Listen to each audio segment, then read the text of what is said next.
क्या प्रधानमंत्री नरेंद्र मोदी की स्थिति भारतीय जनता पार्टी में कमज़ोर हो रही है?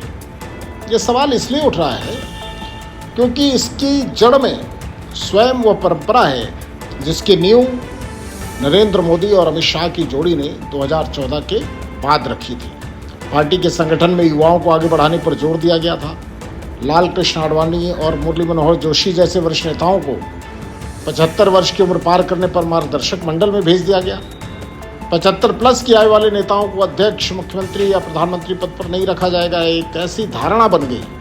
और हाल ही में जब आरएसएस के प्रमुख सरसंघ चालक मोहन भागवत ने एक कार्यक्रम में इस सवाल को उछाल दिया सांकेतिक तरीके से कि 75 वर्ष की उम्र हो जाए तो शाल ओढ़ लेना चाहिए, एक रेफरेंस, एक संदर्भ में उन्होंने बात कही, लेकिन इसे प्रधानमंत्री नरेंद्र मोदी से जोड़ करके देखा गया। तो क्या अब ये सवाल इतना मजबूत हो गया है कि नरेंद्र मोदी की स्थिति आने वाले दिनों में कमज़ोर नजर आएगी?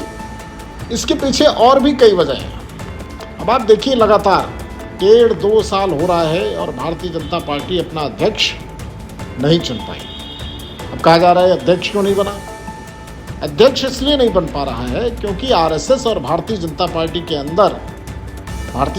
अंदर जब हम कहते हैं तो वहाँ पर नरेंद्र मोदी और अमित शाह के अलावा अभी और कोई बात नहीं होती। तो आरएसएस और मोदी और शाह के बीच वो सहमति नहीं बन पा रही कि पार्टी का अध्यक्ष कौन बनेगा। ये भी एक स्थिति कमज़ोर होने का संकेत है, क्योंकि पहले तो ऐसा नहीं था।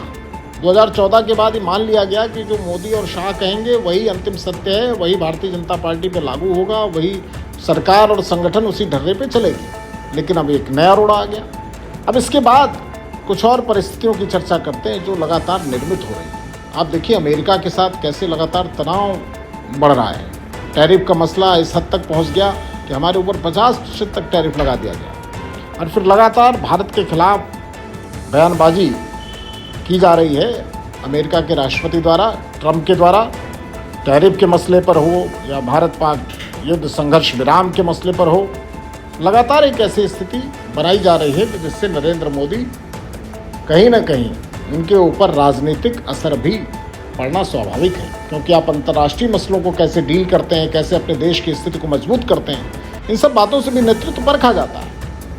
और अब कुछ मुद्दे जो ज्वलंत मुद्दे बन गए हैं देश के अंदर, जिस तरीके से सिर उठा रहे हैं, SIR का मुद्दा हो और भी विपक्ष का जो गोलबंदी है संविधान के मसले पर, और एक घटनाक्रम जुड़ता है जिस तरह से उनको उपराष्ट्रपति को हटाना पड़ा इसलिए कह रहा हूँ कि चर्चा है इस तरह की। ये कहीं पर रिकॉर्ड में नहीं कि हटाया गया उन्होंने स्वास्थ्य कारणों से इस्तीफा दिया, लेकिन आम जनमानस में और पॉलिटिकल खेमे में यही बहुत एकदम इस्टेब्लिश चर्चा है कि उन्हें दरअसल वो स्वास्थ्य कारणों से नहीं हटे और उन्हें मजबूर किया गया कि वे अपना पद छोड़ दें। तो कहीं ना कहीं इसका भी संबंध, अंदर जो हलचल चल रही है, और जब आप घबराहट में होते हैं, जब आपको लगता है कि कहीं हमारे खिलाफ कोई व्यूहरचना हो रही, षड्यंत्र हो रहा है, कई तरफ से हमले हो रहे हैं, या फिर ये आदमी विपक्ष से तो नहीं मिल गया, तो इस तरह की जब स्थितियाँ होती हैं तो ऐसे फैसले भी नज़र आते हैं। तो इस तरह के कई कारण हैं, आप देख सकते हैं। अभी आप देखिए कि लगातार राजनाथ सिंह की भूमिका बहुत ज़्यादा बढ़ गई। राजनाथ सिंह को अभी उपराष्ट्रपति चुनाव का भी प्रभारी बनाया गया। इसके पहले कहा जाता है कि जब धनखड़ के खिलाफ दस्तखत कराए गए वो भी राजनाथ सिंह के कमरे में हुए। हालांकि फ़ोन किसने किया, नंबर 2 ने किया या और किसी ने किया, ये बात भी चर्चा में है। फिलहाल बहुत सी ऐसी स्थितियां बन रही हैं जिसके आधार पर यह कहा जा सकता है कि नरेंद्र मोदी 2014 के नरेंद्र मोदी नहीं हैं, ना तो 2019 के नरेंद्र मोदी हैं, और उनकी स्थिति भारतीय जनता पार्टी में और सरकार में पहले जैसी उतनी सशक्त नहीं है, और ये उनकी भावभंगिमा से भी अब नजर आने लगा है। वीडियो पसंद आया हो तो इसी तरह की तमाम खबरों को देखने के लिए हमारा YouTube चैनल लाइक और सब्सक्राइब